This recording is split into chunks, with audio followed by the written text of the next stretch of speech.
आत्ता सकाळी मी वाघा इस्टेट विभागामध्ये फिरत आहे.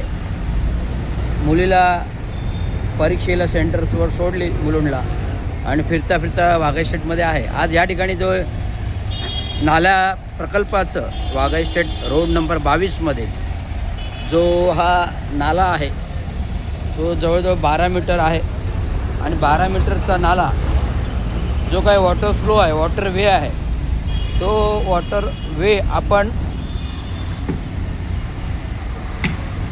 8 मीटरचा करत आहोत. तो वॉटर वे आपण 8 मीटरचा करत आहोत. जो रस्त्याचा कलवट आहे, हा जो रस्त्याचा कलवट आहे, बॉक्स RCC बॉक्स त्या रस्त्याखालून गेलेला आहे, त्याला कंटिन्युएशन नाला करतो आहे.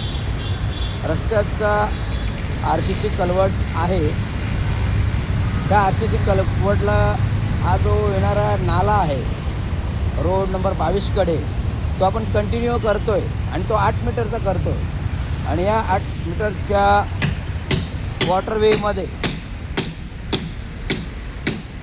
जो नाला 12 मीटरचा वे आहे तो आपण 8 मीटरप्रमाणे करतो आहे. आणि बाजूला जो आहे ना, जिथे झोपड्या होत्या त्या तोडल्या, त्या झोपड्यामध्ये वॉटरवे नाही आहे.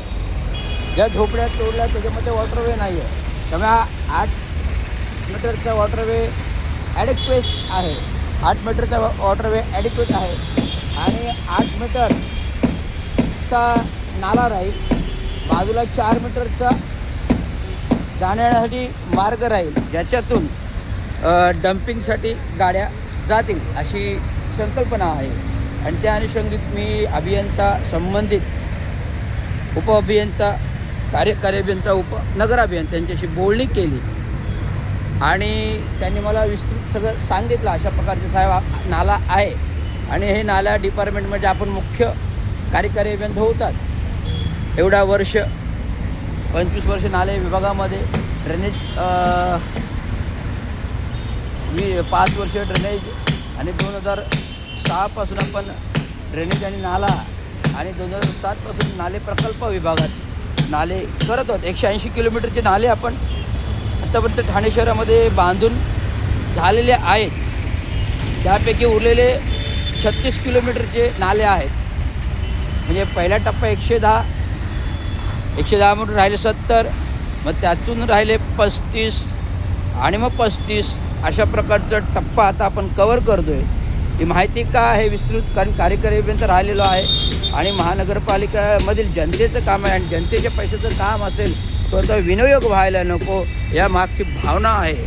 आणि ते साईट ऑफिस आहे, या साईट ऑफिसला कुठल्याही प्रकारचं कामाचं फलक असल्याचं दिसून येत नाही, ते त्यांनी लावावं. धन्यवाद.